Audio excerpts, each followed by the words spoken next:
O Peru está num caos político que não tem fim. Tudo começou quando o presidente Pedro Castillo tentou dar um golpe de Estado e foi tirado do poder. Depois disso, o país começou a pegar fogo. Protestos contra e a favor do novo governo estão pipocando por todos os lados. Mas calma que a gente vai explicar o que está acontecendo por lá, viu? E não esquece de se inscrever aqui no canal, hein, pessoal? Para não perder nada. Diogo, vamos lá. O que está acontecendo no Peru? Edu, falando de um jeito simples, o Peru está vivendo um caos político. Já faz alguns meses que a situação por lá está muito confusa. E como é que essa história começou? Olha, a coisa já está complicada por lá há algum tempo, mas dá para dizer que tudo ficou mais grave a partir do dia 7 de dezembro do ano passado. Foi quando o Congresso do país fez o impeachment do então presidente, o Pedro Castillo. E por que o presidente, agora ex-presidente Pedro Castillo, sofreu esse impeachment? O Congresso do Peru acusou ele de corrupção, Edu. Por isso, os deputados e senadores do país decidiram tirar ele do cargo. Mas ele não queria sair de jeito nenhum. Então ele tentou dar um golpe de Estado, você acredita? Mas, Diogo, o que ele fez exatamente? A data para a votação do impeachment dele já estava marcada. Então ele deu a ordem de dissolver o Congresso. A ideia dele era escapar do impeachment e tentar convocar novas eleições. Explica pra gente, Diogo, o que significa dissolver o Congresso? Significa dizer que o Congresso não vale mais, que ele não tem mais poder.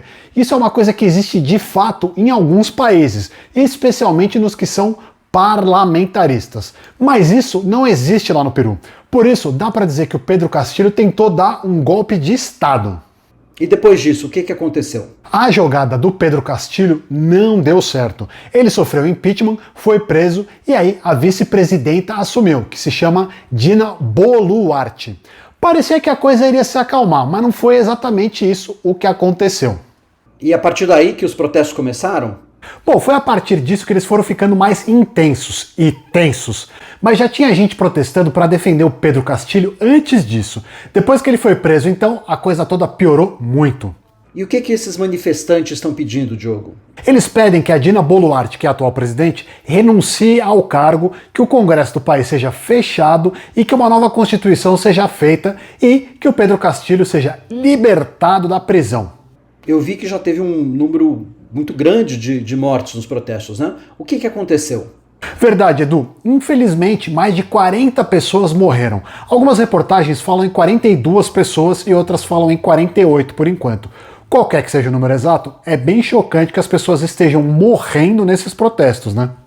Mas por que tanta violência nesses protestos? De acordo com grupos de defesa dos direitos humanos, a polícia e as autoridades estão reprimindo os protestos de uma maneira muito violenta.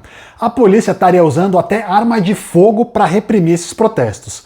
A polícia e o exército de lá dizem que os manifestantes, por sua vez, estão usando bombas caseiras contra eles.